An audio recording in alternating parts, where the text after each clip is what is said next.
आता एक्स्केवेट या शब्दाचा अर्थ समजून घेऊया. सर्वप्रथम मराठी अर्थ: उत्खनन करणे किंवा खणून काढणे. एक्स्केवेट हा शब्द वर्ब आहे. मराठीत समजून घ्या. एक्स्केवेट म्हणजे जमिनीत खणून काहीतरी बाहेर काढणे. पुरातन वस्तू, खजिना किंवा मातीखाली दडलेली गोष्ट शोधण्यासाठी जमीन खणण्याच्या प्रक्रियेला एक्स्केवेट म्हणतात. English meaning: to dig out something from the ground. आता सिनॉनिम्स पाहूया. डिग आउट, अनर्थ, रिमूव्ह हे शब्द खणून बाहेर काढणे दर्शवतात. आता अँटॉनिम्स पाहूया. कव्हर, फिल, बरी हे शब्द झाकणे किंवा पुरणे दर्शवतात. आता उदाहरणे पाहूया. पहिलं वाक्य: आर्किओलॉजिस्ट्स एक्स्केवेट एन्शंट रुईन्स. पुरातत्वज्ञ प्राचीन अवशेषांचे उत्खनन करतात.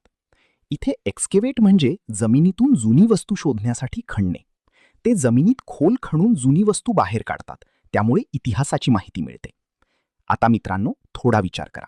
व्हिडिओ थांबवा आणि खालील प्रश्नाचे उत्तर कॉमेंटमध्ये लिहा. Excavate means: A. Cover, B. Dig out, C. Hide, D. Build. तुम्हाला इंग्रजी मोफत आणि सोप्या पद्धतीने सुधारायचे आहे का? नियम अकॅडमीचा बेसिक इंग्लिश व्होकॅब्युलरी आणि ग्रामर कोर्स पूर्णपणे मोफत जॉईन करा. आत्ताच हा नंबर नियम अकॅडमी इंग्लिश नावाने सेव्ह करा. 9270275060. नंतर व्हॉट्सॲपवर हॅलो सर असा मेसेज पाठवा. दररोज व्हिडिओ प्लस MCQ सराव मिळवा. नंबर सेव्ह केल्यावरच लिंक उघडतील.